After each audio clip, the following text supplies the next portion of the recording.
요시다 아키미의 만화 바닷마을 다이어리를 참 좋아하는데요. 이 만화는 아버지 돌아가셨대. 아버지 부인 되는 사람의 삼촌이 전화했더라. 라는 장면으로 시작합니다. 착한 사람을 걸러야 하는 이유를 들으려고 영상을 클릭했는데 왜 갑자기 만화 이야기냐고요? 이 만화의 주인공인 내 자매의 아버지가 전형적인 착한 사람이거든요. 장례식에 참석한 조문객들은 아버지를 하나같이 참 좋은 사람이었다고 말합니다. 한 할머니는 몇 번이나 병원까지 데려다 줬다고 회상하면서 내내 눈물을 감추지 못하고요. 이들의 부모님은 둘째인 요시노가 7살 때 이혼했습니다. 요시노는 같이 산 기간이 얼마 안 돼서 아버지가 돌아가셨다고 해도 솔직히 슬프단 생각은 안 든다. 하지만 기억 속 아버지는 늘 다정한 사람이었다고 떠올립니다. 그러나 아버지를 또렷이 기억하는 첫째 사치는 아버지를 너무 좋아서 몹쓸 사람이었다고 평가하는데요. 친구 보증 섰다가 결국엔 빚까지 다 떠안고 괜한 동정심 베풀다가 여자랑 살림까지 차린 몹쓸 사람의 전형이라고 덧붙이면서요.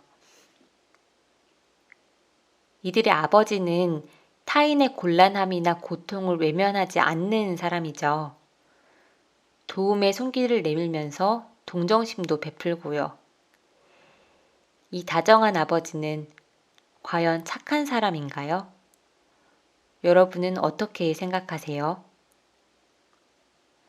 책에 더 자세한 묘사가 나오진 않지만 이들의 아버지는 아마도 가족에게만 몹쓸 사람이고 가족 외 세상 모든 사람에게는 좋은 사람, 착한 사람이지 않았을까 추측해 봅니다. 그러니까 이 아버지는 가족처럼 아주 친밀하고 배우자처럼 오랜 기간에 걸쳐서 책임을 다해야 하는 관계에서만 걸러야 하는 유형이라고 할 수 있어요. 바꿔 말하면 오늘 말씀드리는 착한 사람이란 다음의 역할로 걸러야 할 사람인데요. 그런데 이 역할이란 게 인간관계에서 아주 중요한 역할입니다. 대표적으로 배우자, 아내나 남편을 말하죠. 절친, 사업 파트너, 친한 회사 동료, 직장 상사, 심지어 부모라도 착한 사람이라면 거리를 두는 편이 좋다. 일찌감치 피할 수 있다면 피하는 게 낫다. 라는 의미입니다. 그럼 착한 사람과는 왜 거리를 둬야 할까요? 착한 사람은 좋은 사람 아닌가요? 그렇다면 착한 사람은 거리를 둘 게 아니라 오히려 곁에 둬야 할 사람 아닌가요? 착한 사람을 거를지 말지 결정하려면 먼저 반드시 생각해야 할 게 있습니다. 질문을 하나 더 던져볼게요. 여러분이 생각하시는 착한 사람이란 어떤 사람인가요? 인상이 좋은 사람? 말투가 부드러운 사람인가요? 선행을 많이 베푸는 사람? 아니면 나 자신보다 타인을 먼저 배려하는 사람인가요? 이처럼 착한 사람에 대한 정의를 먼저 내려야지 착한 사람과 거리를 둘지 말지 생각해 볼 수 있습니다.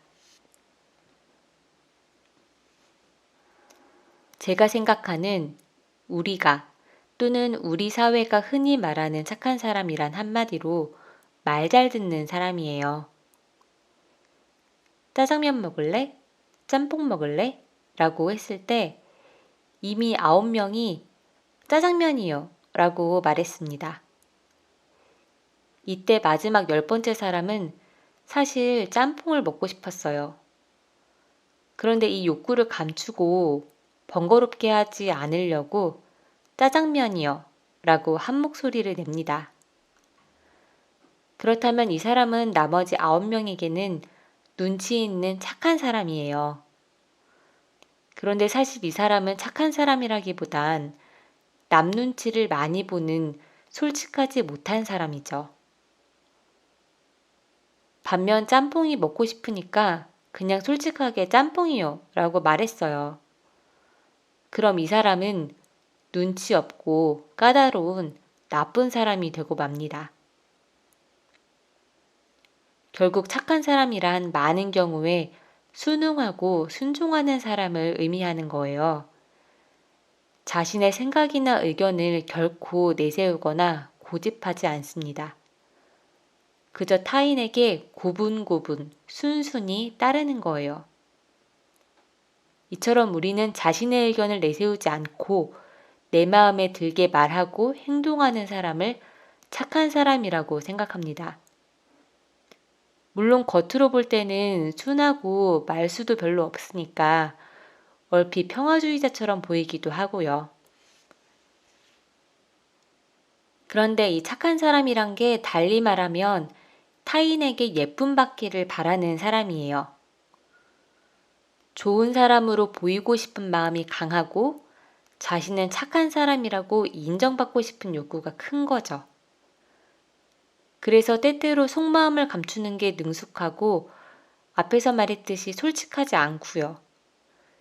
이게 오랫동안 누적되면 자신의 진짜 욕구가 뭔지도 제대로 모르는 사람이 되고 맙니다. 지금 자신이 속마음을 감추고 있는지 아닌지도 분간하지 못할 정도로요. 너무 오랫동안 가치 기준을 자신이 아니라 타인에게 뒀기 때문에 정작 나 자신의 자아는 사라지고 만 거예요.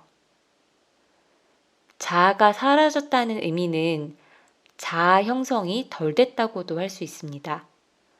그래서 나 자신과 타인을 잘 구분을 못하는 거예요. 그리고는 타인이 원하는 대로 질질 끌려가는 거죠. 이는 곧 자신의 주관이 뚜렷하지 않거나 없다는 의미라고도 말할 수 있어요. 그러니까 착한 사람이란 조금 더 냉소적으로 말하자면 생각이 없는 사람이라고까지 할 수 있습니다. 그래서 남이 하라는 대로 말하고 행동하는 거죠. 이리 휩쓸리고 저리 휩쓸리게 되는 겁니다. 순둥이처럼 보이거나 과묵해서 듬직해 보이는 것도 실제로는 생각이 없으니까 할 수 있는 말이 없어서 언어로 제대로 표현하지 못하는 거고요. 진중해서 말을 아끼는 게 아니에요. 그러다 보니 이들은 우유부단하고 갈등을 회피하는 경우도 많습니다. 이것이 착한 사람과는 친밀한 관계를 맺기 어렵고 거리를 둬야 하는 가장 중요한 이유기도 해요. 사람은 저마다 성향이나 성격, 생각이 다 다르잖아요. 그래서 관계가 가까워질수록 때로는 갈등도 겪는데요. 그래서 더욱 서로 타자라고 인정하고 자신의 부족하고 모자란 점도 받아들이고 계속 노력하는 태도가 중요한 거잖아요. 그런데 착한 사람과는 이런 게 잘 안 돼요. 갈등이 생겨도 방금 말씀드린 것처럼 우유부단하거나 갈등을 회피하니까 갈등 해결도 잘 안 되고요. 문제 해결은 당연히 안 되죠. 그런데 이럴 때 그냥 입을 닫아버리거나 저는 심지어 대화를 하다가 어린애처럼 우는 경우도 본 적이 있어요. 자기 마음대로 안 된다고요. 마음이 엄청 여리고 유약한 거죠. 더군다나 착한 사람은 가까운 타자와 자신을 동일시하는 경향도 있습니다. 그래서 자신이 말하지 않아도 상대방이 자신의 마음을 알 거라고 착각하는 거예요. 좀 더 구체적으로 설명을 해달라고 하면 그걸 꼭 말로 해야 하지 않으냐, 이런 황당한 반응을 보이기도 하고요. 자신을 이해하지 못하는 가까운 관계의 사람을 감정적으로 공격하는 거예요. 이런 방식으로. 아니, 내 마음도 아침 다르고 저녁이 다른데 하물며 아무리 가깝더라도 결국에는 남이잖아요. 이렇게 타인인데 말하지 않는데 어떻게 그 마음을 제대로 압니까? 한마디로 착한 사람과 거리를 둬야 하는 이유는 속을 알 수 없기 때문이에요.